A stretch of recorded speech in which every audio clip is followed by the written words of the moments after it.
Լա երկու տարաղի բաժակ տվեք։ Ախարնա խարվայ։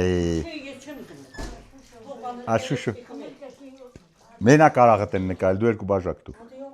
Աղա մոթու որնա վայ։ Մենակ արաղն են ցույց տալի։ Սրանի տես խմիլ որ կրենգը մտ ձենացի։ Մենակ գլուխը չտաս ստեղ։ Քու գործերը լավ չի, դու բոյով ես։ Ապոյով քեշկանես մենակ արաղն է, թե չի էլ հաց չեն տալ ես տանը։ Մարցեցի Արայիկի տանը հյուրընկալվելն ու նրա մարանի կողքով անտարբեր անցնելը նույնն է, թե լորվաձոր հասնես ու դեպետ չտեսնես, բայց մարան մտնելն այդքան էլ հեշտ գործ չէ։ Այստեղ կանացի զգուշավորությունն ու տան տիկնոջ ռազմավարական պլանները բախվում են իրար։ Հետո նաև զգուշացնում են մարան մտնելը դժվար է, բայց առավել դժվարն այնտեղից դուրս գալն է։ Բայց Արայիկը, որ մոտկորի սարերի հանդ ու չոլերի իգիտնն է, նրանց հետ լեզու գտնելու վարպետն է, կնոջ հետ էդ ինչ է որ չկարողանա։ Մի խոսքով տղամարդկային դիվանագիտությունն ու խորամանկությունը հաղթում է, հաջողվում է կնոջը համոզել ու վերջապես մարանի երանելի դուռը բացել։ Ինքը հասունացել է մոտավոր մի ամսվա չափ մնեմ, ախպեր, քաշում ենք ու հմեր սենց համտենեմ, ես նույնը կլի էլի։ Ես քեզ դու չես խմը, համտեիս, համովա։ Ինչպեսին պիտի լինի լավողին։ Լավողին առանց պիսոկ օղինա, ես ձեզ ասեմ, մեկ էլ քաշելու ժամանակ պետք է տակը, որ պղնձի մեջ էփը չկպցնես, չվառես։ Թնդությունը ոնց պիտի լինի։ Օրինակ մարդ կա 50-ա թողում, 55-ա թողում, ես 58-ա։ 61 էր հանեցի, իջացրի, որ շատ չէ էլի թունդել։ Ողջել ենք, բարով տեսանք։ Արայիկի մարանում ամեն ինչ չափ ու ձևով է։ Ինքն էլ որպես հին ու փորձված վարպետ գիտի լավողու գաղտնիքը ոչ թե շաքարավազի, այլ համբերության ու ճիշտ թնդության մեջ է։ 58 աստիճան սա Արայիկի ոսկե միջինն է։ Դրանից ավել պակասի դեպքում արդեն համը դուրս է գալիս, ուղակի եւ անուղակի իմաստով, բայց հատկապես սարերում էլ այդ օղին պիտանի չի լինի, այսինքն իր անելիքը չի անի, չի ջերմացնի ցուրտ ու մառախլապատ երեկոները, որի ժամանակ հենց 1-2 բաժակ օղին է սարերում մի տեսակ հարմարավետ ու ջերմ միջավայր ստեղծում, հալեցնում հոգնությունը, որ ամբողջ օրվա ընթացքում են ունեցել, եւ իհարկե մեծ աշխարհի կարոտը, որ պարբերաբար ոսկլտում է հոգու խորքերում։ Ես վերջի օրերը շատ ձուն եկավ։ Մի 10-20 օրից հաստատ արդեն քոչելու ժամանակն է։ Համարյա ուզենանք ձնի վրա նապաստակու գել կտեսնենք։ Ունես բարձ ցույց է տալի, շատ լավ հեռադիտակ է։ Իսկ հիմա Արայիկը թեպետ գյուղում է, բայց ուշքն ու միտքը վաղուց սարերում է։ Սարի քոչը վեշվուշն արդեն կապել պատրաստել են ու սպասում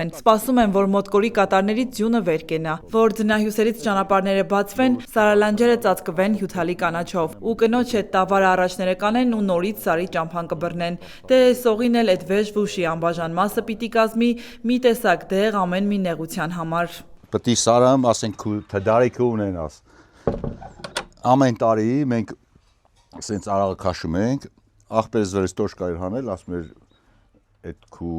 սարեր գնալու, սար տանելու համար ես էլ ես արաղը քաշում, լրիվ տարար ընդեղ խմեցիր, մի էտ է, գնում եմ սարը ոնց կլի, մեկը գա չհույրասի, ես չունենաս, մի օրինակ ես չխմող եմ համայրա թե, բայց թե դե որ մի հատ հույր է գալի, ոնց չխմես, քու տանը դու նստես ասես խմի, հույրասիրես չի լի, խմում ենք, տենց խմում ենք, են դուք Լևանի Անատոլու հետ շատ եք հարցազրույցի տա, են իմ բրիգադն է, իրար հետ նստում ենք մի կտոր հաց կիսելուց խմում։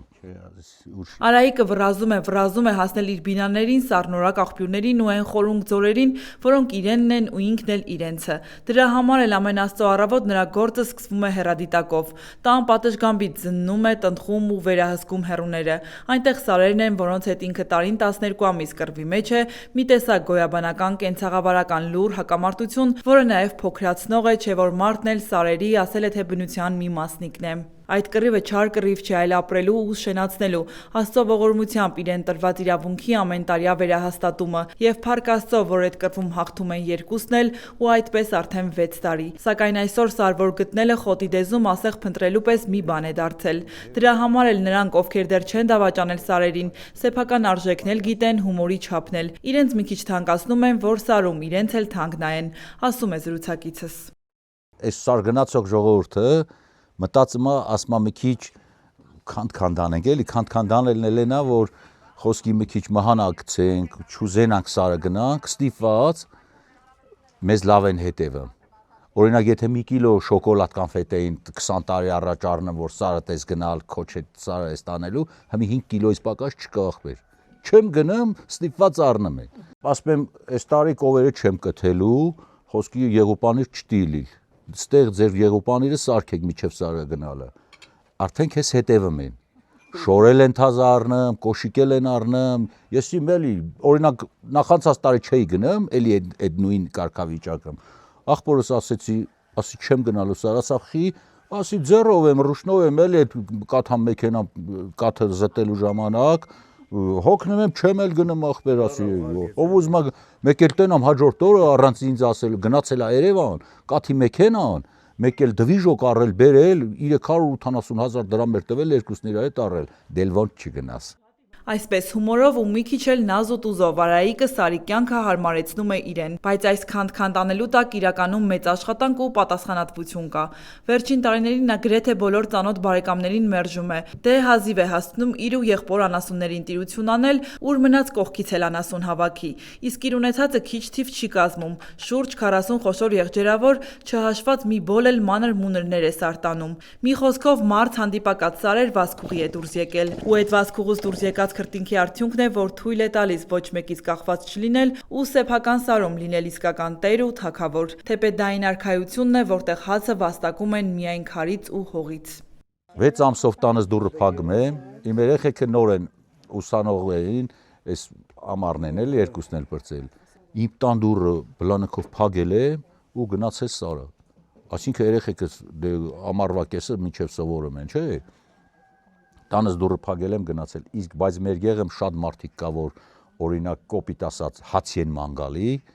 բայց այդ մարդիկ օրինակ Սար չեն գնում, որ վերջի վարիանտ գոյատև են էլի, ասենք Սար գնալով մի բան կստեղծեն, մի անասունա, եղուպանիրն ախպեր, էսիմ էլի ինչ որ դուս է գալի այդ կատնամթերքից, բայց չեն գնում։ Լոդեր ժողովուրդ են մեր ժողովուրդը, որը որ պետք է գնան էլի, ստեղծեն, չեն ստեղծում։ Այս դիմացի Սարը, այս անտառը որ վերջանում է, այդ Սարը մենակ գնում եմ, մոտավոր 2 ամիս մնամ, ամսուկեսից 2 ամիս մնամ, ես ու կնիկս են գնում։ Ոչ մի մարդ չի լում։ Այդ Սարը ոչ մի մարդ չի գալի, բայց այս ամբողջ մոտկորի ձորում տենց Սար չկա, տենց մեծ տարածք, պլյուս դրան ինքը յուղոտ Սար է, օրինակ եթե ուրիշ Սար են գնում, խոսքի կովը 10 լիտր կաթա տալի, այդտեղ 15 է տալի, ասենք շատ մեծ տարբերություն կա էլի, բայց ոչ մի մարդ այդ Սարը չի գալի։ Մենակ ես եմ իմ տիկնոջ հետ գնում այդ Սարը։ Այդ յուղոտ ու անմարդաբնակ հանդամասը իրենք սոց Սար են ասում, ասել է թե պապենական ամառային օջախ ամպերի մեջ, սկզբում տատի ու պապի հետ էր բարձրանում, հետո ծնողների, իսկ հիմա երբ ծնողները ծերացել են, ինքն ու կինն են ընտանեկան ավանդույթը շալակած առաջ տանում։ Բացառապես անասնապահությամբ են հարստացել, դե հարուստ ասելով մեշոկով միլիոնատեր չեն, բայց կարողանում են իրենց արդար քրտինքով 1000 ու մի հարցի լուծում գտնել։ Բայց այսօրվա ամուր ու հաստատակամ շինականի ներսում ժամանակին խոստովանում է մի ուրիշ Արայիկ էր ապրում, ինչպես շատերը ջահել ու անհոգ տարիներին նա էլ սրտի խորքում թաքուն պահած քաղաք գնալու քաղաքակիրթ կյանքով ապրելու երազանքներ ուներ։ Էն էլ ինչպես ասում են շաբաթը ուրբաթից շուտ վրա հասավ ու կյանքը երասկոտ ու ռոմանտիկ Արայիկին Սարի դժվարին ճամփի տեղը ցույց տվեց։ Սրանց անունները ամենքն իրանց մոր անունն ասում ենք։ Մեծանում են որ կով են դառնը, այն ժամանակ նոր անունը փոխում են։ Պատճառն ասեմ խի մենք Սարը գնացինք։ Ես ոչ կարող եի կով գտեմ, ոչ էլ ես ընդհանրապես զզվելու խասյաթ ունեմ էլի այս կատնամթերքի բանը, բացի պանիրը ոչ մի բան չեմ ուտում։ Ինձ էլ թամահեն անեմ, ասում են Սարը գնա, որ ընդեղից ապրուստը շատ բերեմ, էլի չուտեմ, տուն հասցնեմ։ Սա մի քիչ հումոր, իսկ ավելի լուրջ։ Ուրեմն այս մեր կողքի գյուղից, Քարինջ գյուղից մեկին զանգի, ասի մեր անասունները արդեն մամաս հիվանդացել էր, էլի վիճակի չենք Սար գնալու, ասի մեր անասունները ամառը տանես Սարը։ Ասով հա կտանեմ։ Ասի բա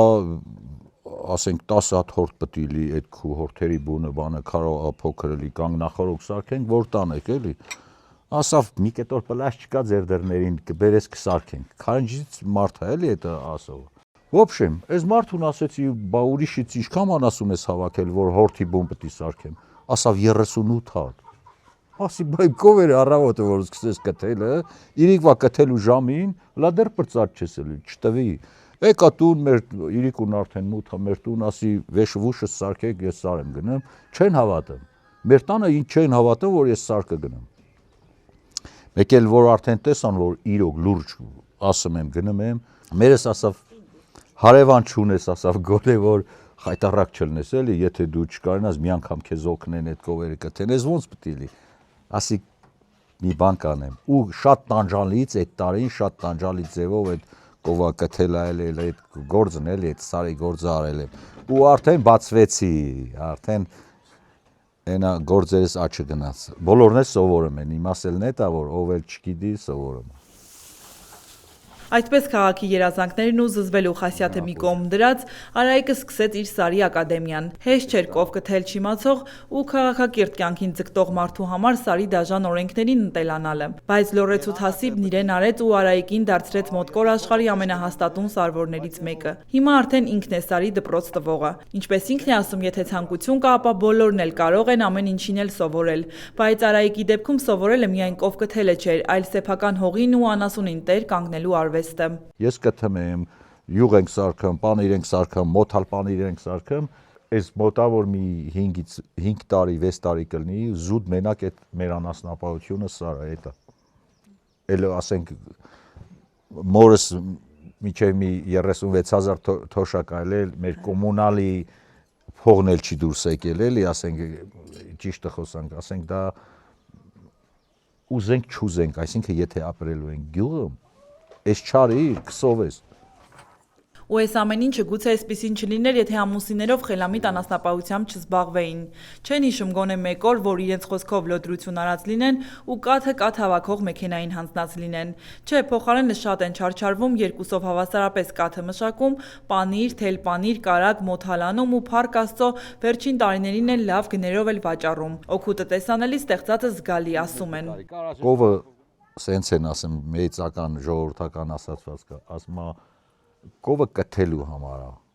Կովը եթե հորթա տալի, նա պետք է նրա կաթը դու մշակես։ Ու որ հաշվենք, նրա եկամուտը կթածով,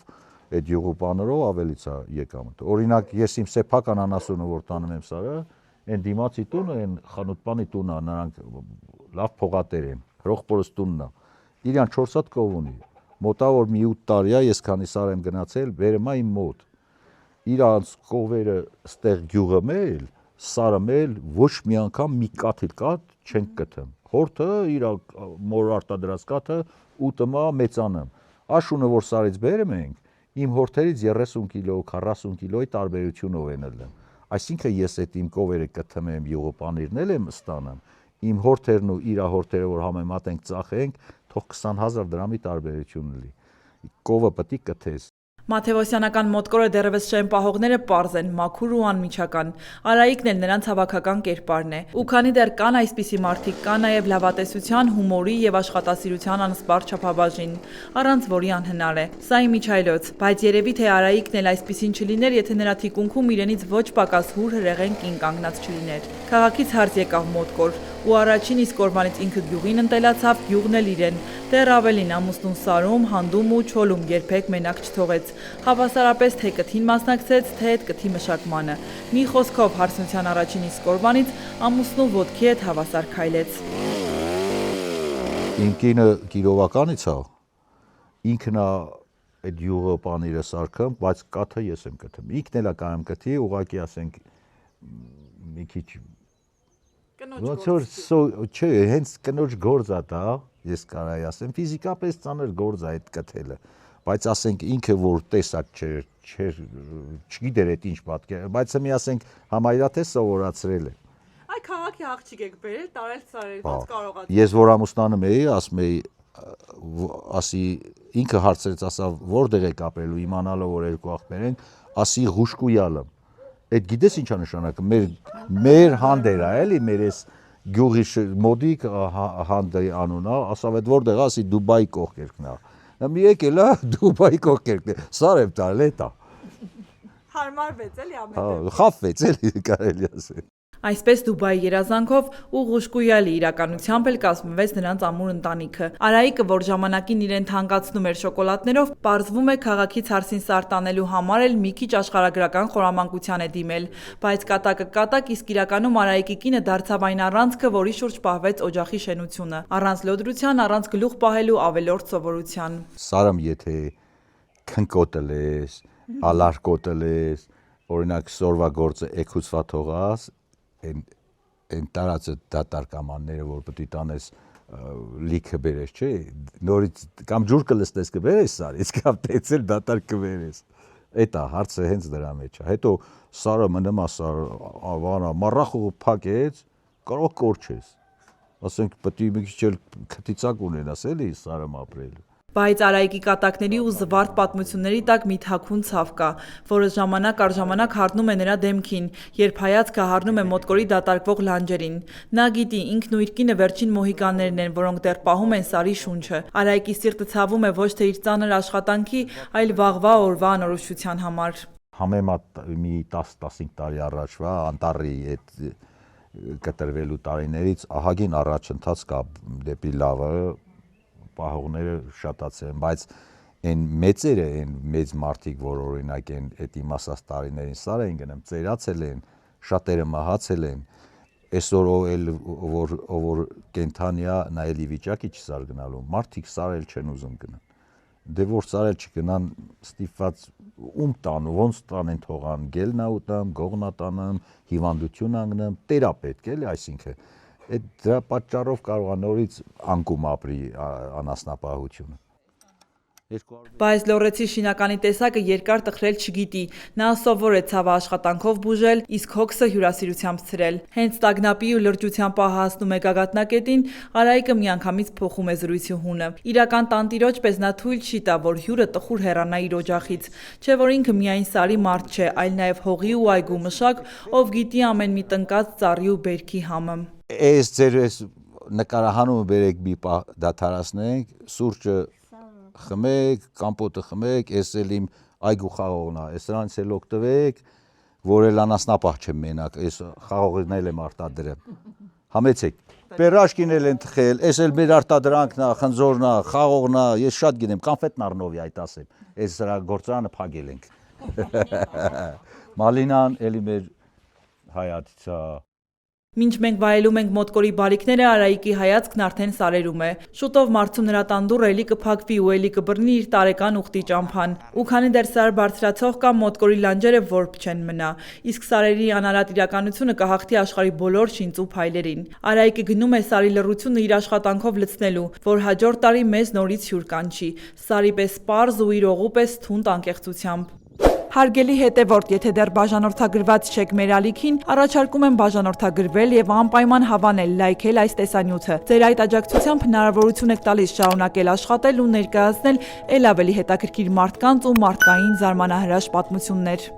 Շարունակվում է Հրաչյա Պապինյանի Ալավերդի գրքի վաճառքը 1000 էջ եւ 1600 եզակի լուսանկար, Ալավերդի համայնքի եւ հարևան բնակավայրերի պատմությունը նախաուրարտական շրջանից մինչեւ մեր օրերը, անհայտ մանրամասներ, Ատաշեսյանների ու Արշակունիների շրջան, Լոռու Գյուրիկյան թագավորությունը եւ նրա արքա Դավիթ Անհողինի աշխարհակալ արշավանքները, մոնղոլների, սելջուկների, վրացիների կառավարման շրջան, Ալավերդու խորհրդավոր քարայրերը, Լոռու քաջերի եւ լեզգիների արշավանքների ամենադրամատիկ եւ ամենամանրամասն 150-ամյա պատմությունը, Լոռու ազնվական տների եւ պղնձի 250 տարվա ամբողջական պատմությունը, բոլշևիկյան ապստամբություններ, Լոռու չեզոք գոտի, Թիֆլիս սանահին երկաթուղու շինարարություն, Ալավերդու թաղամասերի հիմնարկ ձեռնարկությունների կրթական ու մշակութային հաստատությունների հիմնադրում, գործունեություն, նշանավոր շենքերի կառուցման եւ նշանավոր մարդկանց պատմություններ։ Գիրքը կարելի է ձեռք բերել Ալավերդու Կատա սուպերմարկետի գրախանութից, Զայաթնովա փողոցում գտնվող գրախանութից, Valex Garden հյուրանոցի նախասրահի ընդունարանից։ Երևանում այն կարելի է ձեռք բերել Բուկինիս ցանցի Մաշտոցի պողոտայի եւ Դալմա Garden առևտրի կենտրոնի գրախանութներից։ Գիրք Ալավերդու եւ Լոռու պատմությամբ հետաքրքրվողների եւ ուսանողների համար։